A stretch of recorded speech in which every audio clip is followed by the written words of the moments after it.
இன்றைய தினம் ஒரு முக்கியமான அறிவிப்பு PLO சார்பாக வெளியிடப்பட்டிருக்கிறது. ஈரானியர்களுக்கு திங்கட்கிழமை அவர்களுடைய மொபைல் எல்லாத்துக்குமே ஒரு SMS வந்திருக்கிறது, ஒரு குறுஞ்செய்தி வந்திருக்கிறது.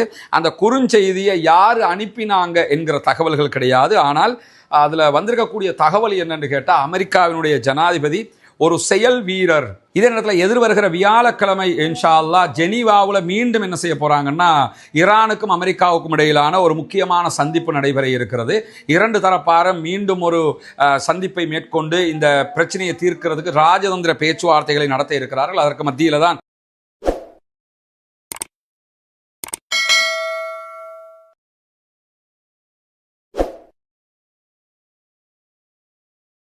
அஸ்ஸலாமு அலைக்கும் வரஹ்மத்துல்லாஹி வபரகாத்துஹு. அன்பிற்கினிய சகோதர சகோதரிகளே, நம் அனைவர் மீதும் ஏக இறைவனுடைய அமைதியும் கருணையும் உண்டாகட்டுமாக என்கிற உயரிய பிரார்த்தனைகளோடு, பாலஸ்தீனத்தினுடைய காசா பகுதிகளில் இஸ்ரேலிய ஆக்கிரமிப்பு இராணுவம் கடந்த 2 ஆண்டுகளுக்கு மேலாக நடத்தி வந்த மிகப்பெரிய யுத்தம் யுத்த நிறுத்தமாக மாற்றப்பட்டு இன்றோடு 137வது நாட்களை நாம் தாண்டி கொண்டிருக்கக்கூடிய இந்த தருணத்தில் என்னவெல்லாம் நடக்கிறது, காசாவையொட்டிய சர்வதேச நிலப்பரப்பில் என்னவெல்லாம் நடக்கிறது என்கிற செய்திகளைத்தான் இன்னைக்கும் நம்ம பார்க்க இருக்கிறோம். இன்றைக்கு வெளியாகி இருக்கக்கூடிய தகவல்கள் பிரகாரம் இதுவரைக்கும் இன்றைய தினம் இஸ்ரேலிய ஆக்கிரமிப்பு இராணுவம் காசாவுக்குள் நடத்தி இருக்கக்கூடிய பயங்கரவாத தாக்குதல்கள் காரணமாக 4 அப்பாவிகள் கொல்லப்பட்டிருக்கிறார்கள், ஷஹீதாகி இருக்கிறார்கள் என்கிற செய்திகள் வெளியாகி இருக்கிற அதே நேரம் 20க்கு மேற்பட்ட சகோதரர்கள் படுகாயம் அடைந்திருக்கிறார்கள் என்கிறது காசாவினுடைய சுகாதார அமைச்சகம்.